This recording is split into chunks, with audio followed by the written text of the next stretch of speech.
प्रज्ञा को रील्स बनाने का बड़ा ही क्रेज है और वो दिन भर रील्स बनाती रहती है। खाते पीते घूमते फिरते घर में कॉलेज में रील्स बनाने के कारण प्रज्ञा पूरे कॉलेज में हाईलाइटेड है।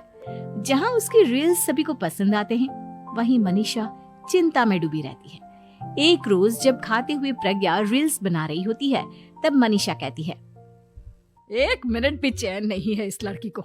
ये नहीं कि खाना तो आराम से खा ले, लेकिन नहीं, अरे थोड़ी देर रील्स नहीं बनाओगी तो आसमान नहीं टूट पड़ेगा।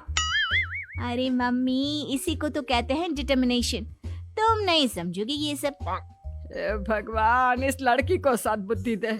जब देखो तब टेढ़ा बाका मुंह बनाती रहती है। मनीषा की बात का प्रज्ञा पर जरा भी असर नहीं होता और वो खाते खाते रील्स बनाती रहती है। दिन बीतने लगते हैं और देखते देखते प्रज्ञा का कॉलेज भी खत्म हो जाता है। आए दिन कोई ना कोई मनीषा को प्रज्ञा की शादी करवाने का सुझाव दी जाता है। सब ठीक ही कहते हैं, प्रज्ञा की शादी कर देनी चाहिए। अपने घर के काम काज में व्यस्त हो जाएगी तो खुद ही ये रील्स और नाच गाना बंद हो जाएगा। मनीषा और प्रेम प्रज्ञा के लिए एक अच्छा लड़का ढूंढने लगते हैं और तभी विकी का रिश्ता प्रज्ञा के लिए आता है, जिसने प्रज्ञा को उसकी रील्स देखकर पसंद कर लिया था। अगले दिन विकी अपने माता पिता के साथ प्रज्ञा के घर पहुंच जाता है और प्रज्ञा साड़ी पहने हाथों में चाय की ट्रे लिए उनके सामने आती है। जब विकी को पसंद है तो हमें भी बहू पसंद है। बहन जी, आप बारात की तैयारी कीजिए। एक बार लड़का लड़की अकेले में बात कर ले तो अच्छा रहेगा। हाँ हाँ, क्यों नहीं। मनीषा विकी को प्रज्ञा के कमरे में भेजती है, जहां प्रज्ञा पहले से ही रील्स बना रही होती है। तभी विकी कहता है, आ गए आपके साजन जी। हमारे साथ ये रील्स कंप्लीट करती तो और भी अच्छा रहता। अच्छा जी, अब आ ही गए हैं तो बना ही लेती हूँ आपके साथ। दोनों मिलकर रील्स बनाते हैं। जब वी मीट और तुरंत पोस्ट भी कर देते हैं। फिर विकी कहता है, जब आप साड़ी में चाय लेकर आए तब मुझे लगा कि कहीं मैं गलत घर में तो नहीं आ गया। अब सही है। दोनों की शादी पक्की हो जाती है और शादी के दिन भी प्रज्ञा रील्स बनाने से चूकती नहीं। यहाँ तक कि बारात के समय भी नाचते हुए रील्स बनाती है। सभी लोग प्रज्ञा की तारीफ के पुल बांध देते हैं और प्रज्ञा नाचती गाती अपने ससुराल चली जाती है। सब कुछ अच्छा चल रहा होता है। प्रज्ञा यहाँ भी दिन भर हर चीज की रील्स बनाती रहती है।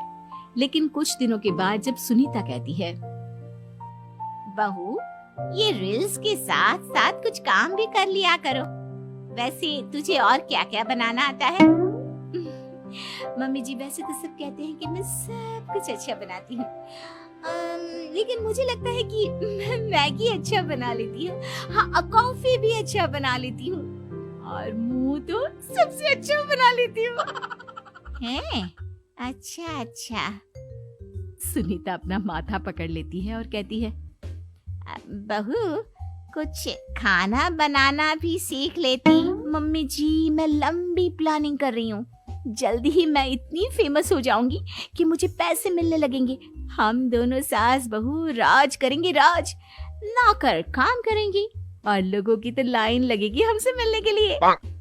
तेरा दिमाग खराब हो गया है क्या बहू? हंसी मजाक तक ठीक है, लेकिन इस तरह घर नहीं चलते। जितना जल्दी हो इस घर के तौर तरीकों को सीख लो। प्रज्ञा मुंह घुमाकर चली जाती है और तुरंत उसी वक्त एक रील बनाती है। ये देख सुनीता का गुस्सा 7वें आसमान पर चला जाता है और विकी के घर आती ही सुनीता उसे सब कुछ बताती है। विकी भी अब प्रज्ञा की इन हरकतों से परेशान हो जाता है। तुम टेंशन मत लो मम्मा, मैं देख लूंगा। विकी कमरे में जाता है तो देखता है कि प्रज्ञा रील्स बना रही है।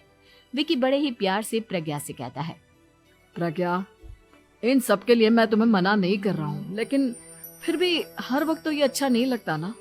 समझने की कोशिश करो, मुझे भी तुम्हारा थोड़ा वक्त चाहिए।